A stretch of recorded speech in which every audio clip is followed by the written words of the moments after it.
हाय दोस्तों, कानापन में आपका स्वागत है। मैं आज आपको चंपा के पौधे के बारे में बताऊंगी कि हमें सर्दियों के मौसम में अपनी चंपा के पौधों में कैसा ध्यान रखें और इसे क्या फर्टिलाइज़र दें और इसकी पानी की वाटरिंग और सनलाइट वगैरह सब बताऊंगी। मेरी वीडियो को आप लास्ट तक देखें। मैं एक ऐसा फर्टिलाइज़र बताऊँगी जो आपके घर में आता ही रहता है, आप उसे फेंक देते हैं। उसी फर्टिलाइज़र को डालकर देखो मेरी चंपा में कितने फूल खिल रहे हैं और देखो कितनी कली बन रही है। 8 फूल खिल रहे हैं देखो, और इस पे इतनी कली बन रही हैं।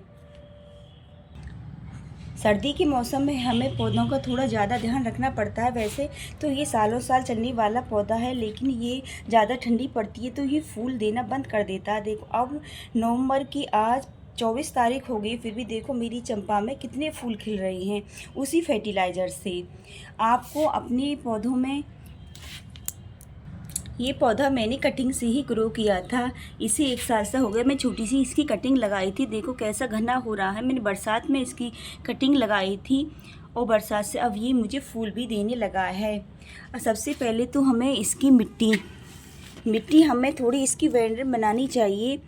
इसमें हमें 40% हमें कोई खेत की मिट्टी ले लो और 30% इसमें बालू रेत वगैरह मिला लो, और इसमें 30-40% कोई पुरानी गोबर की खाद या आप इसमें वर्मी कंपोस्ट वगैरह मिलाकर दें तो इसकी मिट्टी बहुत अच्छी रहती है। और इसका जो भी आप इसमें जब गमले में करें तो पहले छोटे गमले में ही लगाएं। कोई भी कटिंग लगाएं तो एकदम बड़ा गमला नहीं होना चाहिए। पहले मैंने ये छोटा ही 12 इंची का गमला है, मैंने इसमें कटिंग लगाई थी। अब इसका गमला में दूसरे गमले बड़ा हो छोटा पड़ रहा है, इसके लिए जड़ ऊपर तक आ रही है, लेकिन मैं इसकी अभी दूसरा पोट नहीं करूँगी क्योंकि अब ज़्यादा ठंडी हो रही है।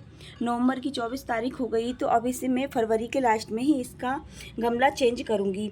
हमें इसकी कटिंग बहुत अच्छी ग्रो हो जाती है। इसकी कटिंग आप बरसात में ग्रो करें तो बहुत जल्दी होती है, या फरवरी के लास्ट में ग्रो करें। ये कटिंग से बहुत अच्छी तरह से ग्रो हो जाता। नहीं आप नर्सरी वगैरह से लाओगे तो ये 100 रुपीज़ से कम नहीं मिलेगा आपको। सबसे पहले तो आप मिट्टी, इसकी वाटरिंग, पानी का थोड़ा ध्यान रखना है, लेकिन मैंने इसमें कल ही पानी डाला था और जो मैं आपको फर्टिलाइज़र बता रही तो वो भी डाला था मैंने इसमें। आपको इसकी थोड़ी खुदाई करते रहना चाहिए। देखो एकदम सॉफ्ट मिट्टी है मेरी गमले की।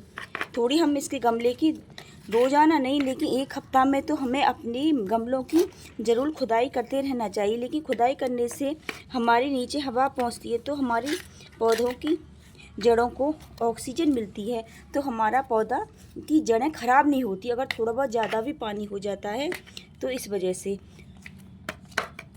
इसका पानी का वाटरिंग हमें इसे अब दिन में ही करनी रहेगी। जैसे आप 4 बजे से पहले कर दें, लेकिन गर्मी में तो हम किसी भी टाइम कर सकते हैं, लेकिन गर्मी में दिन में नहीं करते, सुबह या शाम को ही करते हैं। मॉर्निंग में सुबह जल्दी करते हैं वाटरिंग, या शाम को करते हैं 4-5 बजे के बाद। लेकिन अब हमें 4 बजे से पहले ही करनी है।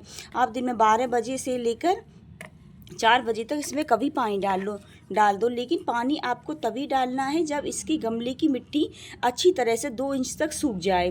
और कोई भी फर्टिलाइज़र भी दें तब भी आपको ये ध्यान रखना है कि हमारे गमले की मिट्टी अच्छी तरह से सूखी होनी चाहिए। और इसकी सनलाइट, अब इसे हमें फुल सनलाइट में रखना है, क्योंकि ठंडी का मौसम है तो जहाँ भी धूप आती है वहाँ पे आप फुल सनलाइट में रखें। ये आपको फूल देता रहेगा। देखो मेरे में तो अभी नवंबर की आज 24 तारीख है, फिर भी खूब अच्छे फूल आ रहे हैं और कली भी बन रही हैं। मैंने वही फर्टिलाइज़र डाला था इसमें। वो फर्टिलाइज़र मैं 15 दिन के अंदर में डालती हूँ, तो ये पौधा मेरा खूब घना हो गया और फूल भी खूब दे रहा है। इसे अब आपको फुल सनलाइट में रखना है। जैसे इसकी पत्ती, आप जितनी इसकी पत्तियों को आप साफ़ रखेंगे, कोई गीला कपड़ा ले लें, क्योंकि पानी तो हम डेली नहीं डाल सकते। पानी डेली डालेंगे तो हमारा पौधा बहुत जल्दी ख़राब हो जाएगा कुछ दिनों में, क्योंकि ठंडी के मौसम में हमें पानी बहुत हिसाब से देना। ज़्यादातर पौधे जब ही मरते हैं जब हम पानी ज़्यादा दे देते हैं।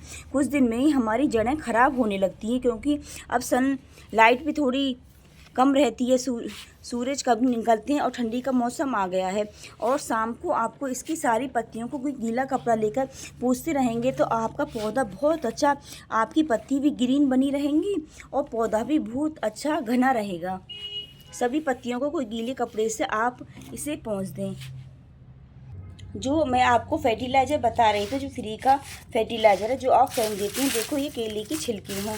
केले की छिलके आपके घर में रोज़ ही आते रहते हैं।